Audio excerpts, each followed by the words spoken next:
सीताराम राम राम गाइए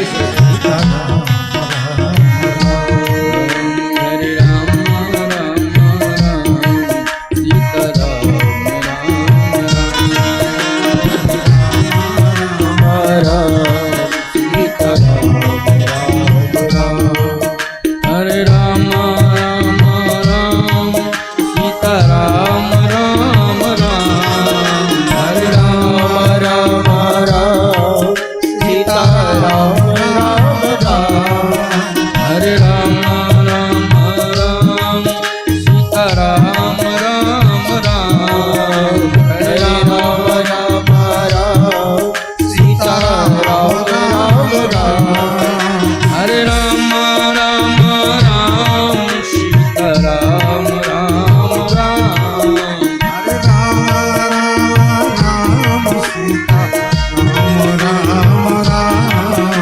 हरे राम राम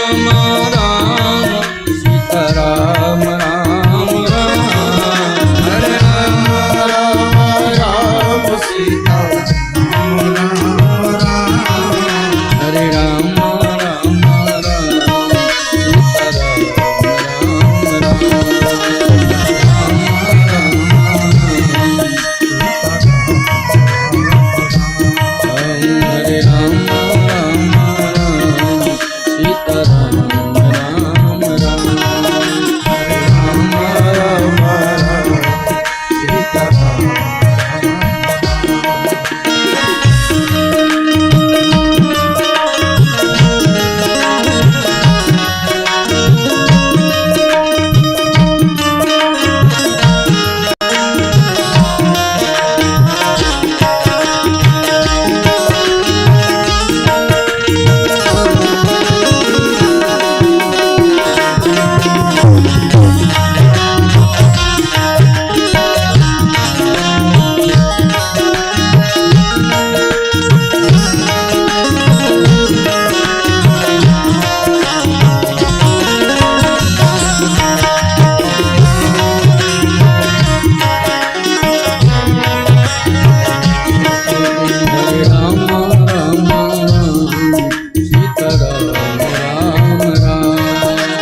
हरे राम राम राम सीताराम राम राम हरे राम राम राम सीताराम राम राम हरे राम राम राम राम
सीताराम राम राम सीताराम राम सीताराम राम राम सीताराम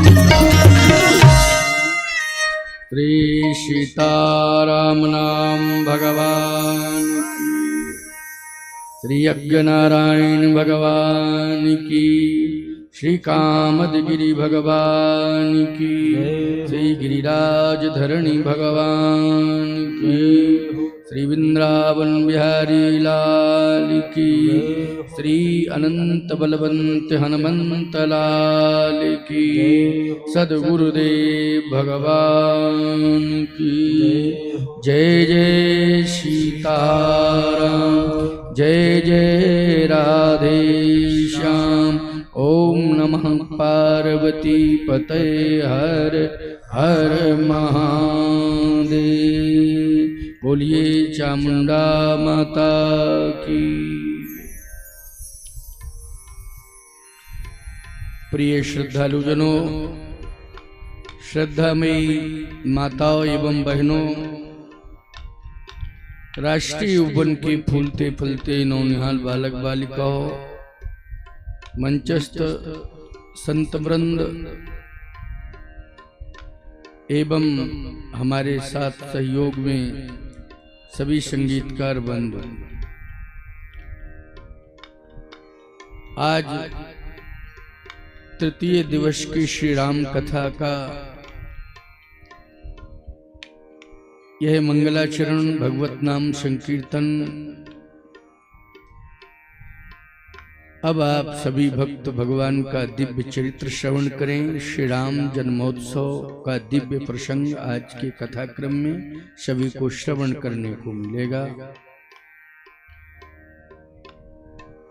राम जन्म का एक ही हेतु नहीं है, श्री राम जन्म के अनेक हेतु। भगवती श्री भवानी पार्वती अम्बा ने भगवान सदाशिव से पूछा कि हे स्वामी, कि राम जन्म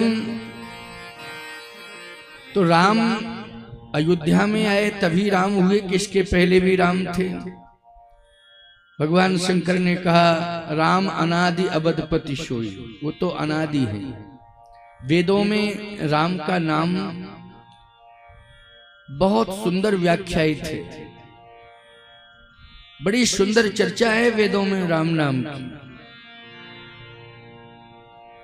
हर युग में राम है, ऐसा कोई युग नहीं जिसमें राम ना हो, ऐसी कोई जगह नहीं जहां राम ना हो, ऐसा कोई शास्त्र नहीं जिसमें राम ना हो। वेदों से लेकर के हनुमान चालीसा तक आप देखिए तो राम का नाम मिल ही जाएगा।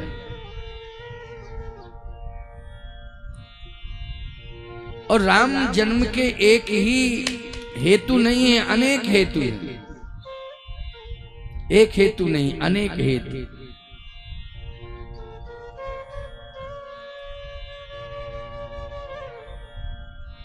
राम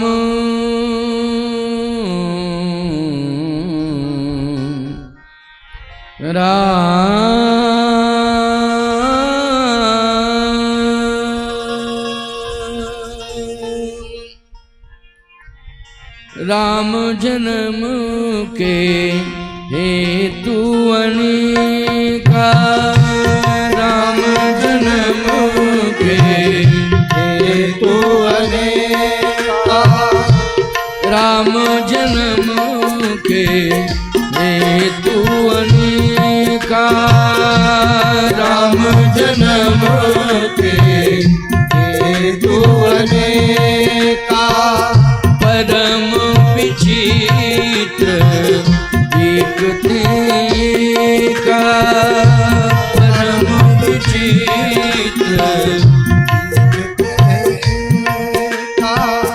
परम विचित्र एक का, परम विचित्र राम जन्म के हेतु अनेका। के ये तो अनेका परम विचित्र एक देखा, परम विचित्र का परम विचित्र एक देखा। श्री राम के जन्म के अनेक हेतु हैं, लेकिन जन्म एक दो ही कहूं बखानी, एक दो जन्मों की कथा में श्रवण करा रहा हूं। पार्वती ध्यान से सुनना, सावधान होकर के सुनना। सावधान की बात बार बार कही जाती है, सावधान सावधान। अच्छा, मातृशक्ति के लिए अवश्य कहा जाता है कि सावधान होकर के सुनो। महाराज श्री जनक ने भी कहा था सुनैना जी से, सावधान सुन सुमुख सुलोचनी भरत कथा भव बंध विमोचन। भगवान शंकर ने भी पार्वती जी से कहा सावधान होकर के श्रवण करना। कथा को सावधान होकर के ही श्रवण करना चाहिए। अगर हमने अपने मन को इधर उधर लगाया तो कथा हमारे अंदर प्रवेश नहीं करेगी, मतलब हृदयस्थ नहीं होगी। जब तक हमारे अंदर कथा प्रवेश नहीं करेगी तब तक हमारे अंदर के विकार समाप्त हो ही नहीं सकते। ये बार बार क्रोध आता है ना, छोटी छोटी बातों को लेकर के क्रोध आता है। ये क्रोध भी समाप्त कब होगा? जब भगवान की कथा का जल से अभिसिंचन होगा अंतःकरण का, तभी जो है क्रोध समाप्त होगा। क्रोध का अर्थ है अग्नि। अच्छा बोलो, उसके ऊपर जल डालो तभी अस्तित्व समाप्त होगा कि नहीं? अग्नि का अस्तित्व कब समाप्त होता है? जब जल डाला जाए तो अग्नि का अस्तित्व समाप्त हो जाता था, हो जाता है। क्रोधाग्नि, ये क्रोध की अग्नि धधक रही है, हमें जला रही है।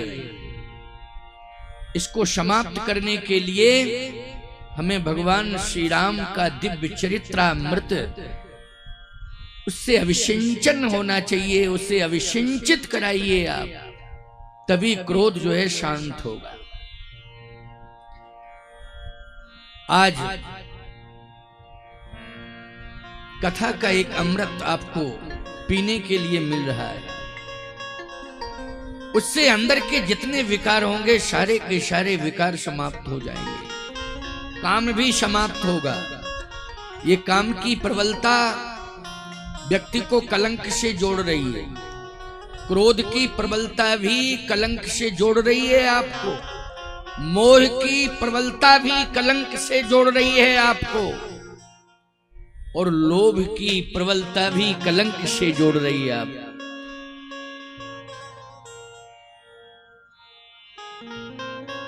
न जाने कितने लोग हैं जिन्होंने क्रोध में आकर के अपना सम्मान भी नष्ट कर लिया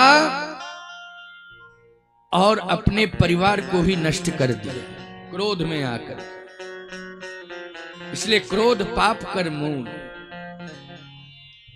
कथा जब सावधानी से सुनी जाएगी तो क्रोध समाप्त हो जाएगा।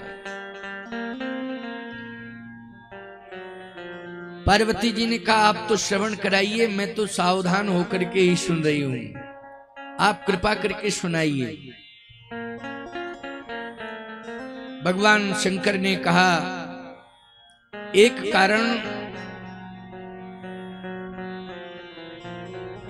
सत्यकेतु का पुत्र प्रतापभान, वह राक्षस रावण हुआ और उसको मारने के लिए उस ब्रह्म को अयोध्या में जन्म लेना पड़ा। दूसरा कारण है वृंदा का पति जलंधर। जलंधर भी अगले जन्म में एक कल्प में रावण बना। इसको मारने के लिए भी भगवान को आना पड़ा, अयोध्या में जन्म लेना पड़ा।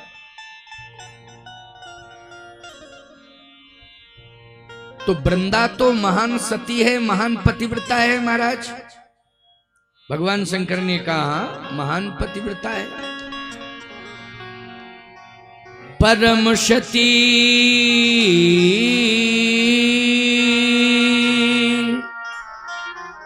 असुराधिप नारी, तहीं बलताहि न जिते वो पुरारी। परम सती, सती नहीं है, परम सती है। उसके सतीत्व में कोई कमी नहीं है, पूर्णता है। परम सती असुराधिप नारी, तहीं बलताहि न जिते वो पुरारी। भगवान शंकर ने कहा मैं भी पराजित हो गया, मैं भी हार गया उससे, मुझे भागना पड़ा। अच्छा एक बात बताओ, आश्चर्य की बात है, भगवान शंकर के अधीन काल है, लेकिन भगवान शंकर कहते हैं कि मुझे भी भागना पड़ा। जब भगवान शंकर के अधीन है काल, तो फिर भगवान शंकर कहते हैं कि मुझे भी भागना पड़ा, रण छोड़कर भागना पड़ा। विचारवान श्रोताओं, विचार करना, बहुत अच्छी बात बता रहा हूं। क्या जलंधर जैसे पापी के पास बल है, शक्ति है? नहीं। अपराधियों के पास ताकत नहीं होती है, केवल ताकत का प्रदर्शन करते हैं वो। ताकत तो चरित्रवानों के पास होती है,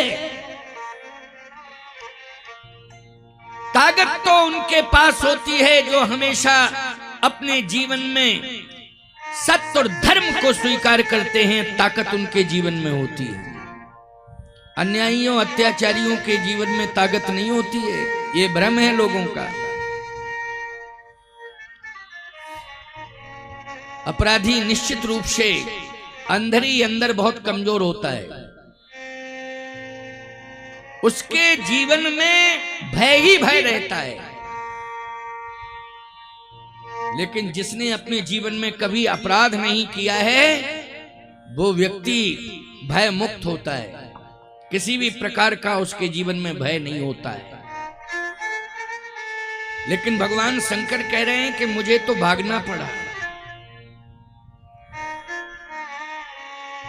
पार्वती जी ने कहा महाराज एक ही बात समझ में आ रही है कि आप जलंधर के बल से नहीं भागे हैं, उसकी ताकत से नहीं भागे हैं। जलंधर की पत्नी पतिव्रता है, महान पतिव्रता है वृंदा, पातिव्र धर्म है उसके जीवन में, इसलिए पातिव्र धर्म के बल पर आपको भागना पड़ा। पातिव्र धर्म के बल पर, समझते जाना, मेरी बात को ध्यान से सुनना, बहुत अच्छी बात बता रहा हूं। पातिव्र धर्म के बल पर भागना पड़ा मुझे। पातिव्र धर्म कितना बड़ा होता है, कितना बलशाली होता है। भगवान को भी एक बार रण छोड़ के जाना पड़ता है, इतनी बड़ी ताकत है।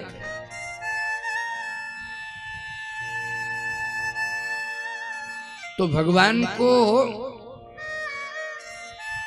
फिर जलंधर पर आक्रमण करना पड़ा। भगवान शंकर ने कहा मेरे कारण उन्होंने वैकुंठ का त्याग किया, मेरे कारण अपना धाम का त्याग किया और वृंदा के सतीत्व को नष्ट करने के लिए जाना पड़ा। तो पार्वती जी ने कहा महाराज किसी के सतीत्व को नष्ट करना ये तो अधर्म है। क्यों भाई, है अधर्म कि नहीं, बोलो भाई। किसी के धर्म को नष्ट करना ये सबसे बड़ा अपराध है। अगर वृंदा के पातिव्र धर्म को नष्ट करने के लिए भगवान को जाना पड़ा तो ये तो महान अपयश की बात है, महान कलंक की बात है। अब सुनते जाना।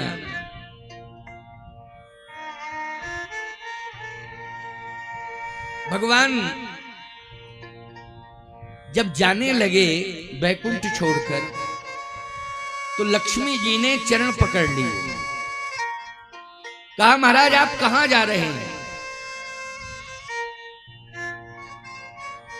भगवान ने कहा कि मैं वृंदा का सतीत्व नष्ट करने के लिए जा रहा हूं, उसका पातिव्र धर्म नष्ट करने के लिए जा रहा हूं। लक्ष्मी जी रोने लगी।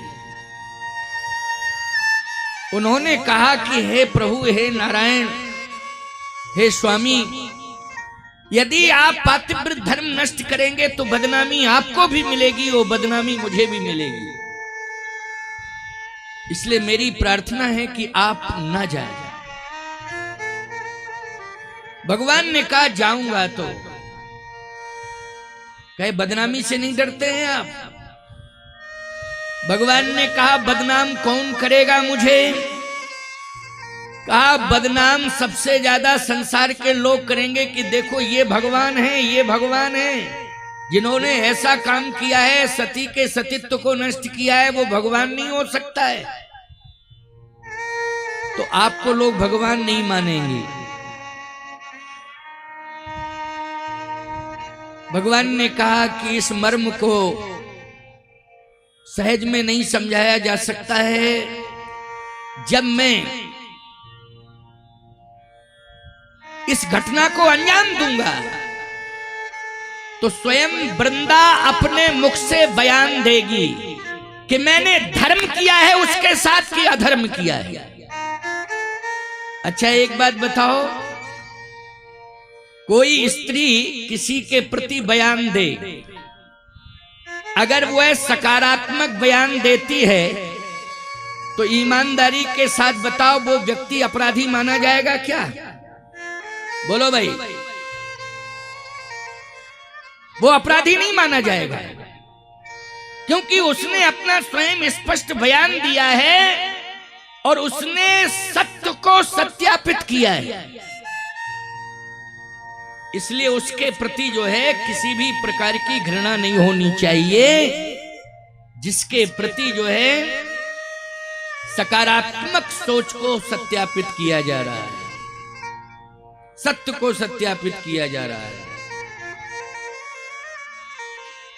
तो ध्यान से इस बात को सुनना। भगवान ने कहा कि मैं नहीं समझा सकता हूं लक्ष्मी,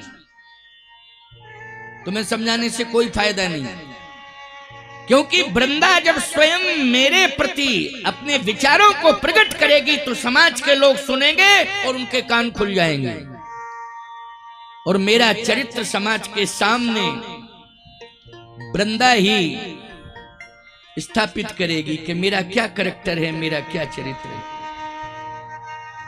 इसलिए मुझे जाने दो। लक्ष्मी जी ने कहा कि एक निवेदन और सुन लीजिए जाने के पहले। आप छल करेंगे और किसी की स्त्री के साथ आप छल करेंगे तो आपकी स्त्री के साथ भी छल होगा, क्योंकि जो व्यक्ति जिसके साथ जैसा करता है उसके साथ वैसा ही होता है। इस बात को वो भूल जाए, समझ ले इस बात को कि हम करेंगे गलत, हमारे साथ कोई गलत नहीं करेगा, जो गलत करेगा उसके साथ गलत होगा ही होगा। इसलिए हमेशा इस बात का संकल्प लो कि हम अपने जीवन में गलत नहीं करेंगे, किसी के साथ गलत नहीं करेंगे, नहीं एक दिन हमारे साथ भी गलत हो जाएगा। लक्ष्मी जी ने कहा कि आप यदि छल करेंगे तो आपके साथ भी छल होगा, और जिस तरह का छल आप करेंगे वैसा ही आपके साथ छल होगा। यदि आप जलंधर की पत्नी वृंदा के साथ छल करेंगे तो आपकी पत्नी लक्ष्मी के साथ भी छल होगा। अच्छा जरा सा समझने की कोशिश करना। पातिव्र धर्म का, वृंदा के पातिव्र धर्म का हरण किया है किसने? भगवान ने। बोलो किया है हरण कि नहीं? और जैसे ही वृंदा के पातिव्र धर्म का हरण हुआ वैसे ही जलंधर मर गया। बोलो मर गया कि नहीं। लेकिन फिर वही जलंधर अगले जन्म में रावण बना और वही लक्ष्मी सीता बनी। तो पंचवटी नासिक में जलंधर ने रावण बनकर सीता जी का हरण किया कि नहीं किया? बोलो भाई किया कि नहीं किया? अंतर केवल इतना है कि रावण सफल नहीं हुआ। बोलो भाई, रावण हरण तो कर लिया जानकी जी का, लेकिन वो सफल नहीं हो पाया। केवल हरण ही किया उसने, सफल नहीं हो पाया। उसकी सारी योजना फेल हो गई। लेकिन भगवान क्यों सफल हो गए भाई? लक्ष्मी के पति क्यों सफल हो गए और वृंदा का पति क्यों विफल हो गया? बस इस मर्म को समझना है। आइए सुनिए, राम जन्म के पहले मैं भूमिका के रूप में इस चरित्र को श्रवण करा रहा हूं, क्योंकि भगवान के जन्म का एक ये भी हेतु है। राम जन्म के हेतु अनेका, राम जन्म के हेतु अनेका, परम विचित्र एक थे का, परम विचित्र एक का, परम विचित्र एक थे का, परम विचित्र एक कल्प सुर एक दुखारे, एक कल्प सुर एक समर जलंधर सन सब हारे, समर जलंधर सन सब हारे, समर जलंधर सन सब हारे, समर जलंधर सन सब हारे, परम सती यशो राधिप नारी, परम सती राधे पुनारी, परम सती यशो राधिप नारी, परम सती राधे पुनारी, नहीं बलता जिते पुरारी, बलता जिते पुरारी, नहीं बलता जिते पुरारी, नहीं बलता जिते पुरारी, कहीं बलता न जिते पुरारी।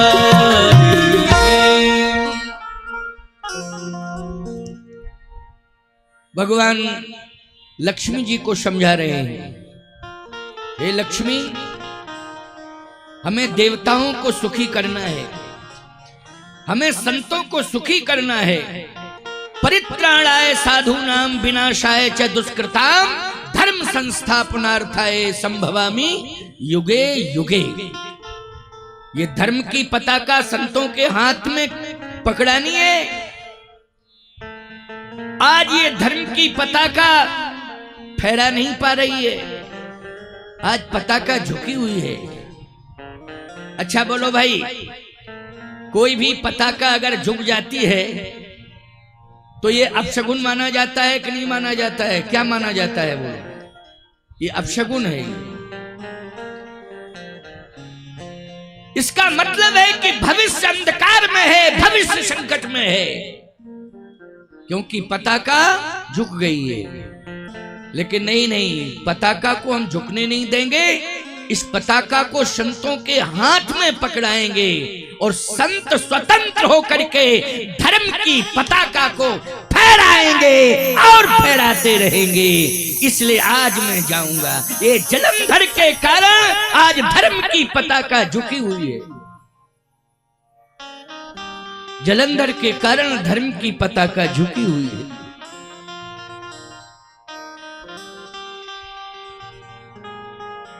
लक्ष्मी जी ने प्रणाम किया प्रभु को। ठीक है, परम स्वतंत्र न सिर पर कोई, आप परम स्वतंत्र हैं प्रभु, आप जैसा चाहें वैसा कर सकते हैं। भगवान जैसे पहुंचे वृंदा के पास, गोस्वामी जी ने संकेत दे दिया, छल कर टारे उता सुब्रत प्रभु सुर कारज कीन। भगवान ने छल पूर्वक वृंदा के सतीत्व को नष्ट कर दिया। वृंदा का सतीत्व जैसे ही नष्ट हुआ तो वृंदा समझ गई, अरे ये तो धोखा हुआ मेरे साथ। आंखें लाल हो गई, वृंदा की आंखें लाल हो गई और वृंदा ने कहा, मैं श्राप देती हूं, तुम पत्थर हो जाओ। सती तो है ही, भगवान ने हंसते हंसते श्राप को स्वीकार कर लिया। अच्छा एक बात बताओ, किसी को अगर श्राप मिल रहा है तो वो हंसेगा कि रोएगा? वो तो रोएगा। लेकिन भगवान ने हंसते हंसते श्राप को स्वीकार कर लिया। आप किसी को डांट रहे हो, वो हंसने लगे तो और क्रोध बढ़ता है कि नहीं बढ़ता है? बोलो, जैसे आप डांट रहे हैं और डांट रहे हैं, सामने वाला हंस दे तो और क्रोध। अच्छा, इसका मतलब है मुझे कुछ समझ ही नहीं रहा है ये। क्यों भाई? जैसे आप कभी कभी अपनी पत्नी को डांटो, पत्नी हंसे तो क्रोध आएगा कि नहीं आएगा?